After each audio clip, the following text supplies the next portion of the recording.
beautiful. Just beautiful. Yeah, it was a beautiful cabin.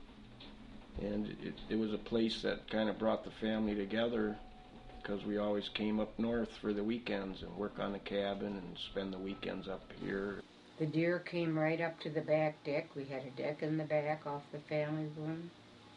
And the deer, we actually saw them standing on the deck at night.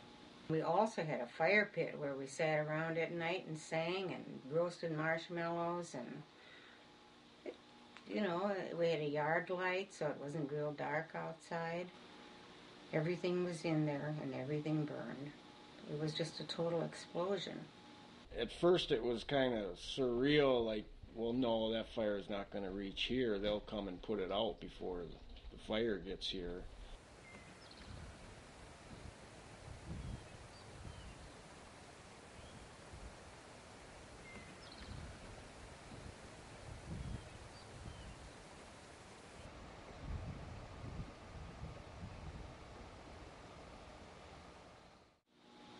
It was a very sad day. It was May 5th, 2005, 5:05:05, at 2:30 in the afternoon.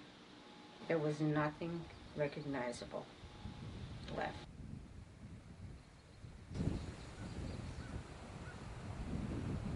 There was weekend people about 2 miles southwest of us. He was burning a safe area for his campfire. Well, he picked one of the driest days in spring to try and burn the safe area. But the end result was like 3,300 acres of woods and 33 buildings were burnt down.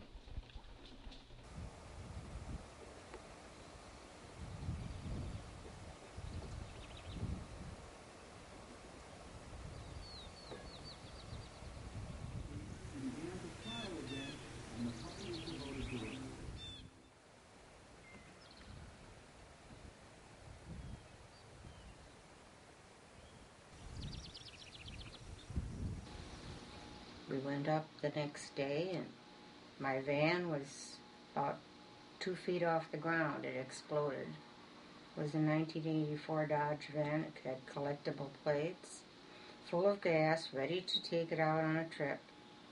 Everything, my old furniture I got from my mother on the farm, we had in the garage, and that all burned.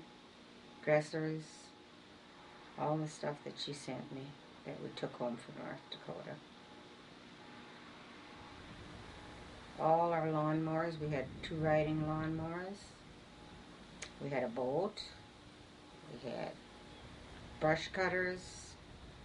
A beautiful pole barn with a cement floor. You could have lived in it. It was so nice. That was right next door. It was they got 10 acres, and then I have 10 acres right next to theirs. So all our woods have burned up, and their cabin, their 2 outbuildings.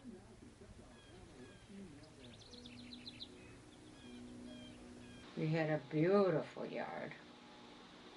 We had apple trees and we had asparagus. Just all kinds of beautiful things.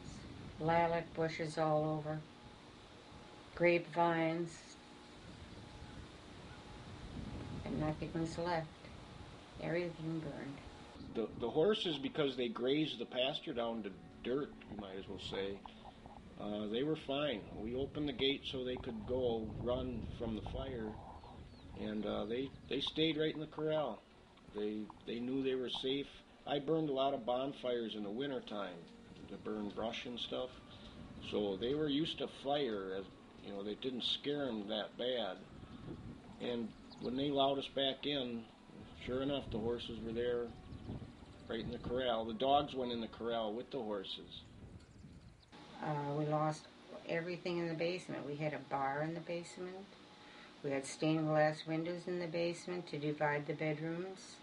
We had 2 bedrooms down there, a washroom, and a bar area. I had a lot of music equipment I lost in the fire because I didn't have time to pack anything up. The fire chief insisted we leave right away. He said they'd come and handcuff us and escort us out if we didn't leave. We had a nice bar in the kitchen, a snack bar where everybody sat and on some wonderful stools. All that was gone. The couches were gone. And then I had a little area where Dane buried the Blessed Virgin statue because it was needed paint and it was broken. He was little yet, so I said, you dig a little hole and we'll bury the statue in there. We have to do it that way. And we put a little white fence around it.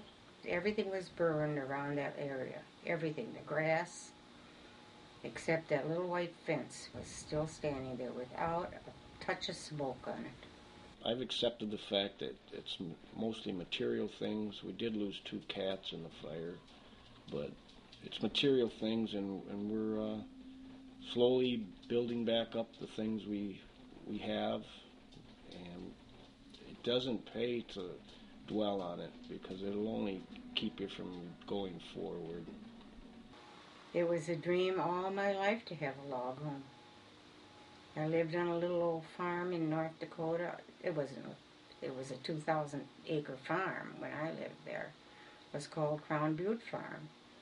And we had a little roughshod farmhouse that we lived in, and I kept saying, when I grow up, I'm having a log cabin. And I did get it, but it wasn't meant to be.